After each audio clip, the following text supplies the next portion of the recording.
Om Sai Ram. Good morning. Welcome back my YouTube channel Asha morning blog में। और आज मैं लेट से ही वीडियो शूट कर रही हूँ। मेरा काम हो गया था सारा, पानी वानी पी लिया था हमने, झाड़ू पोछा मेरा हो गया था। और पेपर ना आज लेट से आए थे तो फिर मैं चली गई थी बाहर ऐसे पेपर उठाने के लिए। और इधर मैं पेपर उठा के फिर मैं सीधा जा रही हूँ कमरे में। और कमरे में जाके ऐसे पानी भरना है और नहाने के लिए नहाना है मुझे। और फिर जल्दी से जल्दी पूजा पाठ करके हस्बैंड जी के लिए नाश्ता तैयार करना, क्योंकि उनको जल्दी जाना है। और रात में ना मेरी तबीयत बहुत ख़राब हो गई थी, इसलिए उठने में थोड़ा लेट हो गया। और फिर मैं नहा धो के पूजा पाठ करके फिर मैं आ गई थी किचन में। और आज मैंने ना शैम्पू किया, क्योंकि रात में ना बहुत ज़्यादा तबीयत ख़राब हो गई थी। और सुबह फिर मैंने सोचा ना थोड़ा शैम्पू वम्पू करूँ तो थोड़ा बहुत आराम मिलेगा। तो फिर मुझे थोड़ा फ्रेशनेस महसूस हो रहा था, तो फिर मैंने सोचा ना आज ना चावल फ्राई बनाऊँ। तो मैंने ना कल जानबूझ के रात को ना थोड़ा ज़्यादा चावल बना लेती, क्योंकि सुबह में मेरे को चावल फ्राई खाना था, क्योंकि काफ़ी दिनों से ना मैंने चावल फ्राई नहीं खाया था। तो मेरे को समझ में भी नहीं आ रहा था कि सुबह सुबह मैं बनाऊँ क्या। तो चावल रखा था तो सोचा कि आज शिमला मिर्च, प्याज, आलू, बीन्स ये सब डाल के फिर मैं ना आज बनाऊँगी चावल फ्राई। और मुझे ऐसी चावल फ्राई ना अच्छा लगता है, इसमें थोड़ा आलू होगा, बीन्स होगा, ये सब डाल के ना चावल फ्राई करने में ना थोड़ा अच्छा लगता है। तो मैं इधर ना फटाफट से ना मैं सब कुछ काट रही थी, छोटे छोटे करके मैं काट रही थी। और फिर मैंने सब्जी वब्जी काट लिया और मैंने चढ़ा दिया कढ़ाई।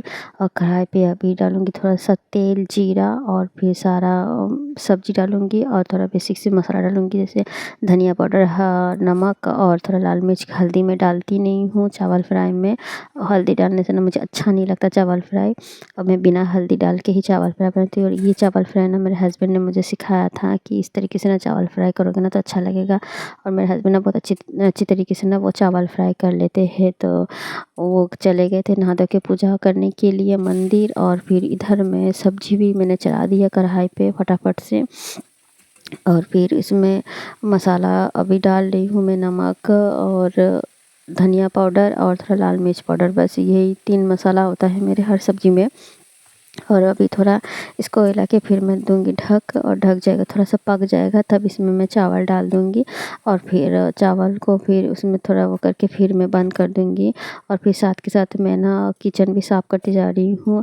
और इधर फिर मैंने ढक्कन हटा के ना फटाफट से मैं देख रही हूँ कि मेरा सब्ज़ी पका के थोड़ा ना नहीं पका था, थोड़ा हल्का सा पका था। और फिर मैं ना खड़ी हो गई थी देखने के लिए। और मेरे हस्बैंड आ गए थे मंदिर से और मुझे पानी पिला के फिर वो चले गए थे। और फिर वो आ गए पानी पीने भरने के लिए लोटे में, और फिर चले गए। तो फिर मैं उनसे ना कह रही थी, कुछ बोल रही थी, तो मैं बोली कि मैं बांग्ला में बात कर रही हूँ, तुम हिंदी में बात करो ताकि सबको समझ में आ जाए। क्योंकि मैं घर में ना ज़्यादातर ना बांग्ला में ही बात करती हूँ, हिंदी में बात तो मैं करती हूँ, हिंदी में ज़्यादातर बात करती हूँ। लेकिन कभी कभी अगर कोई पर्सनल बात हो ना तो मैं बांग्ला में बात करती हूँ, क्योंकि यहाँ पे तो किसी को बांग्ला समझ में आता नहीं है। तो मैं अपने लैंग्वेज में मतलब कभी हम दोनों के बीच में अगर कोई नोक झोंक हो जाए, थोड़ा लड़ाई हो जाए ना, तो हम बांग्ला में ही बोलते ताकि किसी को ना समझ में नहीं कि हम लोग लड़ाई करें। और इधर मेरा चावल फ्राई हो गया था। अब जल्दी जल्दी से मैं लगा रही हूँ प्लेट में। उधर मेरे हस्बैंड जी पूजा कर रहे हैं, वो ना मंदिर से ही हनुमान चालीसा पढ़ के आ जाते हैं। घर में आके उनको माला जप करना होता है और साई चरित्र पढ़ना होता है। तो वो अभी बैठ के पूजा कर रहे हैं। और मैंने कहा वो जब तक बैठ के पूजा कर तब तक मैं चावल प्लेट लगा लूँ, रख दूँगी, और फिर पूजा हो जाएंगे तो बैठ के दोनों खा लेंगे साथ में। और इधर मैंने चावल भी निकाल लिया है। और इधर मैं अभी जा रहूँगी कमरे में। और फिर कमरे में आके देखा कि मेरे हस्बैंड जी का साई चरित्र कंप्लीट हो गया था। तो इधर मैं बोल रही थी कि देखो मेरे हस्बैंड कितने अच्छे कि सुबह सुबह ना पूजा पाठ करते हैं और मेरे बाबा को प्रणाम कर अच्छी तरीके से। मेरे हस्बैंड ना पहले ना पूजा पाठ करते नहीं थे इतना, वो कभी कभी मंदिर चले जाते थे, लेकिन इतना पूजा पाठ ना वो कभी नहीं करते थे। और उनके साथ ना कुछ ऐसी घटना घटी, ऐसी कोई चमत्कार हुआ है ना कि तब से ना वो मुझसे ज़्यादा मेरे बाबा के भक्त हो गए हैं। और वो बिना पूजा पाठ किए, मेरे बाबा का दर्शन बिना करे वो कहीं नहीं जाते हैं। और इधर वो ऊदी ले रहे थे, वो माथे में रोज़ ऊदी लगाते हैं और खाते भी है, और थोड़ा ना सीने में भी लगाते, क्योंकि इस ऊदी की वजह से ही मेरे आज हस्बैंड जो है ना मेरे सामने सही सलामत है। ये बाबा ने जो मेरे पे चमत्कार किया है ना, एक दिन वो चमत्कार की कहानी आप लोगों को मैं सुनाऊंगी कि हमारे साथ ही क्या क्या चमत्कार हुआ है। मेरे बाबा ने मेरे साथ कितना चमत्कार किया है, तब से ना मेरे हस्बैंड ना बहुत ज़्यादा साईं भक्त हो गए। मैं तो थी शुरू से ही, मेरी बहन ना, मेरी दीदी जो है दिल्ली में, मेरी दीदी ना बहुत बड़ी भक्त है साईं बाबा की, और मैं ना बचपन से उसके साथ ना दिल्ली के साईं बाबा मंदिर जाती थी। मैं थी हमेशा बाबा की पूजा पाठ करती थी, लेकिन शादी के बाद ना मेरे हस्बैंड जी भी बहुत मुझसे ज़्यादा मेरे बाबा के भक्त हो गए, और इधर हम लोग ना बैठ गए थे नाश्ता करने के लिए, और मेरे हस्बैंड तो कभी टाइम से वो दवा लेते नहीं हैं, वो भूल ही जाते हैं, और मुझे ही सब याद रखना होता है कि वो दवा ले रहे कि नहीं ले रहे हैं। एक बच्चे की तरह मुझे उनको ना संभालना होता है। और फिर बोल रहे थे कि हमें तो पहले ना पता ही नहीं था कि चैनल कैसे बनाते हैं, ये से है, मुझे बनाना नहीं आता था ये सब। मैं उनसे बातचीत कर रही थी, और मैं बोल रही थी कि ना तुम्हें भी तो अभी भी नहीं आता है क्या है कि। फिर ऐसे हम दोनों बातचीत कर रहे थे काफ़ी देर तक, और काफ़ी बातचीत कर रहे थे हम लोग, और मैं ना दवाई निकालती जा रही थी उनकी, क्योंकि वो ना सुबह ना 5-6 दवाई मेडिसिन वो लेते हैं साथ में, बहुत हैवी वाली दवाई होती है। और कभी बताएंगे कि उनको क्या प्रॉब्लम है जो इतना वो मेडिसिन लेते हैं। और फिर मैंने ना दवाई निकाल के मैंने उनको दे दिया था, मैंने कहा अब लो।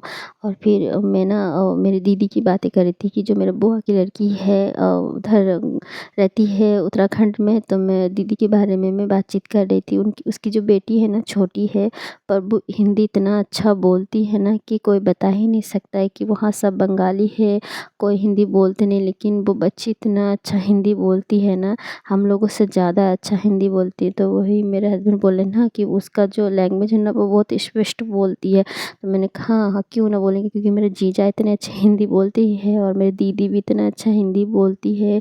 वो लोग हमेशा से बाहर से पढ़े लिखे हैं, क्योंकि मेरे जीजा भी देहरादून से पढ़े हैं हॉस्टल में रह के, और मेरी दीदी भी वो देहरादून और दिल्ली में ही उसने पढ़ाई किया था। तो मैंने कहा वो बच्चे को इतना अच्छा वो सिखा रहे हैं, तो वो तो बच्चे तो सीखेंगे ही ना। और बाकी में मेरी दीदी की जो बेटी है ना, वो इतना अच्छा वो समझदार है, छोटी है लेकिन बहुत समझदार है। तो वही बातचीत हम लोग कर रहे थे, और फिर साथ में ना वो मेरे भाई के बारे में भी बोल रहे थे मेरे हस्बैंड की, तुम्हारे जो भैया है ना वो ना सही हिंदी बोलते ना, तो समझ में आ जाता है ना कि वो बंगाली है। मैंने कहा दादा ना पहले बहुत अच्छा हिंदी बोलते थे जब वो दिल्ली में रहता था, अब वहाँ कोई हिंदी तो बोलते नहीं, हमेशा उसको चौबीसों घंटे बंगला ही बोलना होता है, तो उसका ना ऐसा हो गया है। तो मैं उनसे बोली थी कि मैं बोलती तो तुमको समझ में आता है, तो बोले कि नहीं तुम्हारा समझ में नहीं आता है। तो फिर मैं बोली ना कि बताओ ना कैसा बना है चावल फ्राई, तो बोले कि ठीक है। तो मैंने कहा कभी कभी अपनी मौसी से मेरी तारीफ़ किया करो, तो बोले कि मैं क्या करूँ, उनका आदमी जब बोल देता है।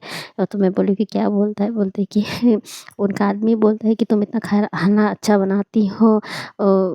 और फिर मैं बोली कि तो तुम्हारी मौसी का तो चेहरा लटक जाता होगा कि मेरी तारीफ़ करते, क्योंकि इनकी मौसी ना मुझे बिल्कुल पसंद नहीं करते, बहुत नफ़रत करते हैं। और वो उनके सामने कोई अगर मेरी तारीफ़ कर दे ना, तो उनसे वो लड़ भिड़ जाते हैं एकदम से, और उनको ना वो बहुत बुरा भला कहने लगते हैं।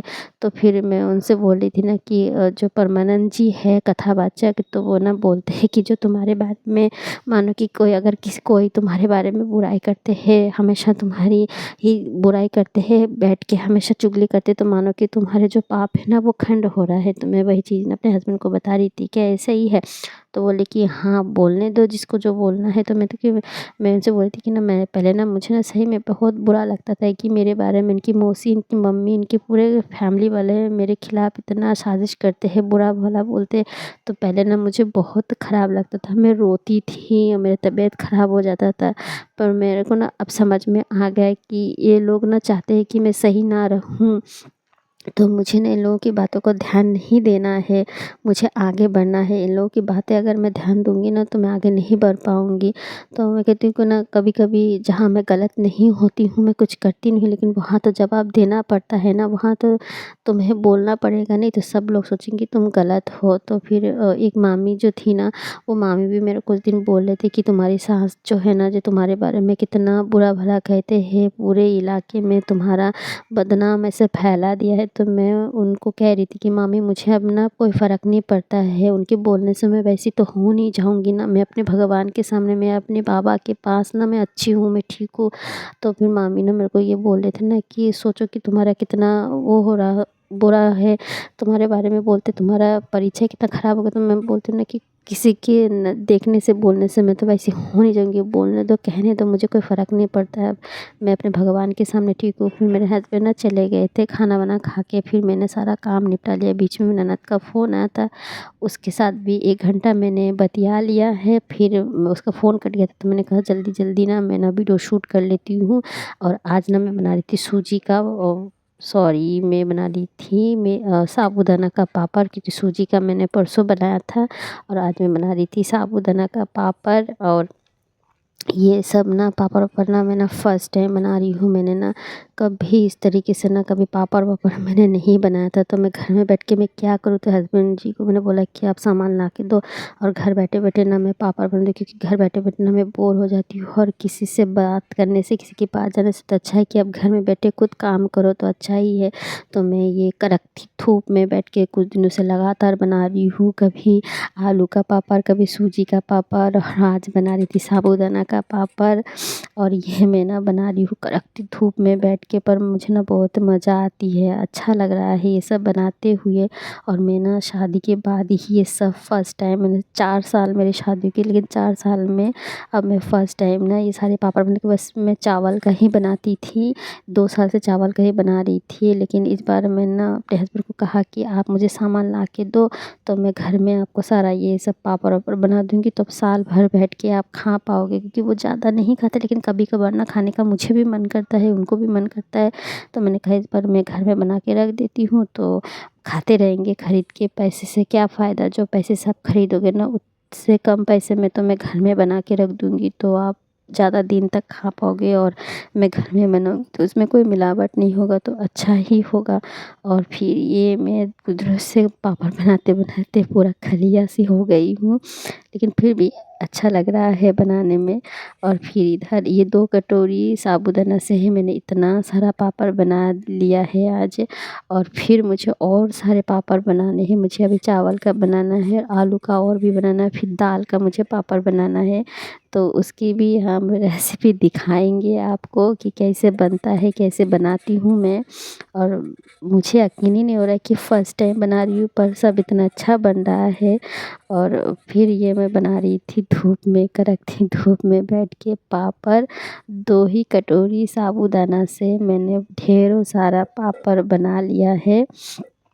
और थोड़ा-सा बच गया था, तो वो भी मैं हाथ से उसको समेट के फिर उसका पापड़ हम उसका भी बना देंगे। फिर हम चले जाएंगे कमरे में।